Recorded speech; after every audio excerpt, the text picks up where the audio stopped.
Really, the NuCalm tool had very humble beginnings.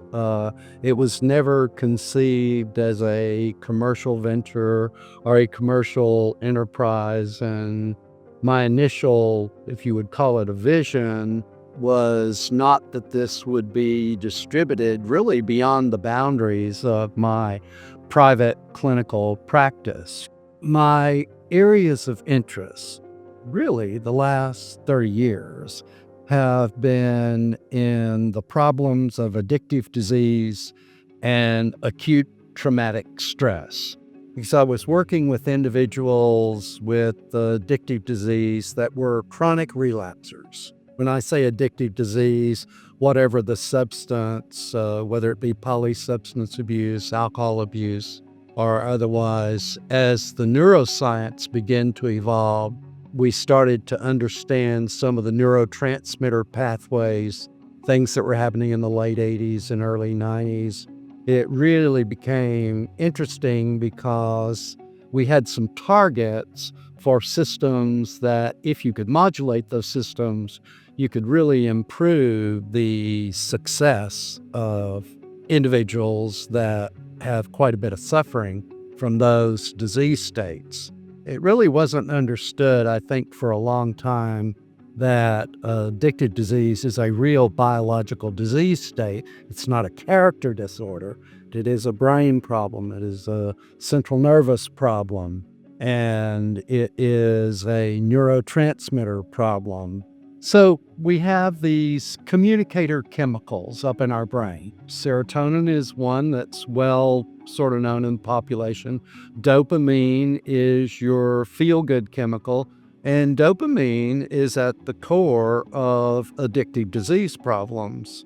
When an addict uses a substance, portion of the brain will hyper-release dopamine, and it feels really, really good, and you build a very strong memory. There's something we call euphoric recall, and you chase that thing because dopamine is also one of the primary evolutionary survival chemicals. It's a reward chemical. It rewards you for things that are pleasurable. If you have a dopamine insufficiency, you might even lose the will to eat, or otherwise. Even food companies manipulate food products that stimulate that so that we will crave them and desire them. So when we started being able to look at those, it was really clear if we could find some process by which to balance it out, to upregulate it. Let's say you go to a bar in the afternoon to meet someone for a drink, and if that particular someone perhaps has more addictive potential or something, and you have a beer, and you have that one beer, and you feel perfectly satisfied. Well, the other person, who's not biologically the same as you, all of a sudden needs 4 or 6 beers to feel the same level of relief or pleasure you have. You can almost guarantee that that person has very low serotonin. Low serotonin has a connection with craving.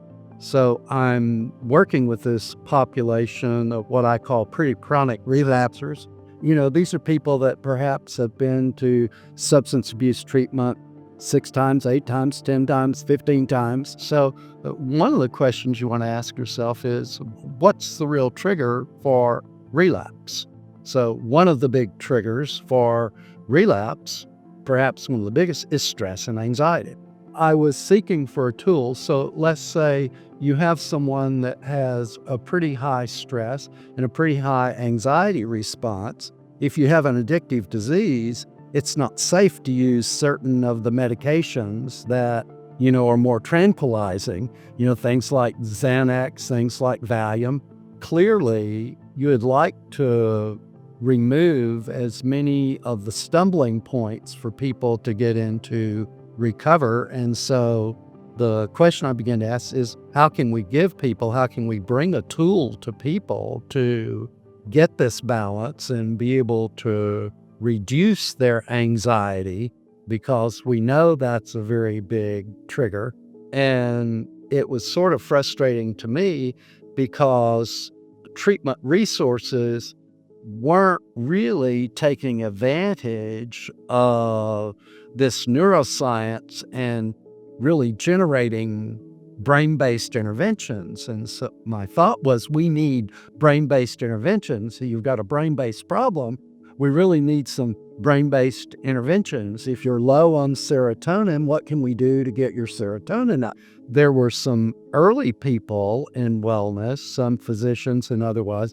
One physician, for example, had some real success with alcoholics by giving them extremely high dose folic acid, and has some real balancing effects in the brain, not everything. But the bottom line was he was putting some people in remission with, like 5 grams of folic acid. Now, this was a long time before we had genomic data, and there are a significant number of people, particularly in the addiction community, that have things called methylation disorders. That's essentially a dysfunction of folic acid. This physician upregulated the nutritional intake of folic acid, and people did a lot better. I think one of the first things that I saw that became NuCalm was in the 80s. There was a woman in Great Britain named Patterson, and I had made a trip to Russia one time where cranial electrotherapy stimulation was invented because anesthetics weren't widely available in Russia. And so physicists were doing some work with electroanesthesia and other things. And what she was doing, she treated some of the early metal bands that had addiction problems, and she was doing with cranial electrotherapy stimulation, certain types of frequencies of very low microcurrent stimulation externally applied either to the earlobes or behind the earlobes, like the NuCalm unit, and was getting some really nice relief. Some of the people from the metal bands really went into remission and they got sober. I don't think that was the single tool that was there, but it was a big contributory tool. And so one of the 4 parts of the NuCalm system is cranial electrotherapy stimulation. We know some of the things it does in the brain. It helps some of the balance of neurotransmitters, and it will not produce new neurotransmitters. But I combined another bit of research where if you look at the raw materials that neurotransmitters are made out of, the raw materials that neurotransmitters are made out of are, yes, they're nutritional products. They're things you get from dietary sources. So at one level, a shortage of neurotransmitters is really a form of relative nutritional deficiency. The NuCalm system balances one of the most important systems in your body. It originates in the stem of your brain through a nerve called the vagal nerve, connects to every important organ, all in your viscera and your gut. It's called the autonomic nervous system. That's where your heartbeat is regulated. It's where your blood pressure is regulated. And if you look at the overarching issue of stress and anxiety, that is the pathway down which all that signaling goes into the body. Some 85 to 90% of all diseases that we may diagnose actually have a stress-induced component to them. If you have a furnace, and you set your furnace or your air conditioning for, let's say, 75 degrees, and it reaches 75 degrees and the furnace doesn't shut off. Well, what's supposed to make the furnace shut off? So you have the furnace, you have the thermostat, you have the setting, you set it at 75, it gets 75, and the furnace keeps running. There should be a third line, a triangle, and the fancy term for that is negative feedback loop. There's supposed to be a signal that goes from the thermostat back to the furnace, and the furnace shuts off.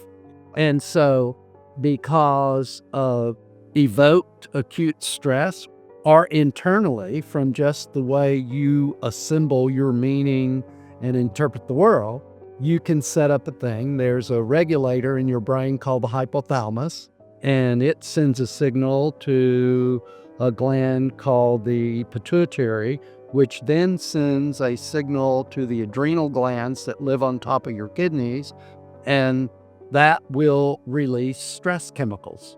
If you have so many stressful evoked events in your life, all of a sudden you can become what we call sympathetically dominant. And the ideal place is a balance like this, where it's oscillating just like this. But we find increasingly people that are up here. You're more sympathetically dominant. So what this system is designed to do is to create the biological condition for this negative feedback loop to send a signal back up to say, okay, shut the signal down, reduce the signal down, not shut it off, balance the signal. So NuCalm is this biological mimic that creates this negative feedback signal so that the autonomic nervous system goes into balance. It's really like tuning a violin. If I turn the string too tight, it'll snap. If it's too loose, it will not play. So we want to get that balance of tonification so that you can have enough to play a more perfect song, so to speak. Same thing with the brain. If you're really, really anxious, your brain cells are going to cycle at maybe 26, 27, 28, maybe even 30 cycles a second. If you close your eyes and take a few deep breaths, you may get down to 14 cycles. What we do can take the brain all the way from 12 cycles all the way down to 4 cycles, which is just the departure lounge of going into sleep. It takes the brain down and then lets it come back up and lets it go back down. So you produce a corridor where that brain signaling is much more calm. And that's what you find like in people that are advanced meditators. If you look at the brain under an EEG, which is measuring the electricity from the brain, we can place the brain in the same state that advanced Zen meditators get into. So it reasoned if we could evoke these states in a person, you would get the benefit of that. I see NuCalm in one way as a modulation and literally a survival tool. I treat a lot of irritable bowel syndrome. NuCalm is a central tool to the success in my treatment because all of the gut is vaguely mediated from the autonomic nervous system. You calm that down, you don't have the irritation that is going on, and then get the nutritional stuff the correct way, and the body has the wisdom. In one way, NuCalm will help evoke and position the physiological system so the innate built-in architecture of the body can do what it knows how to do.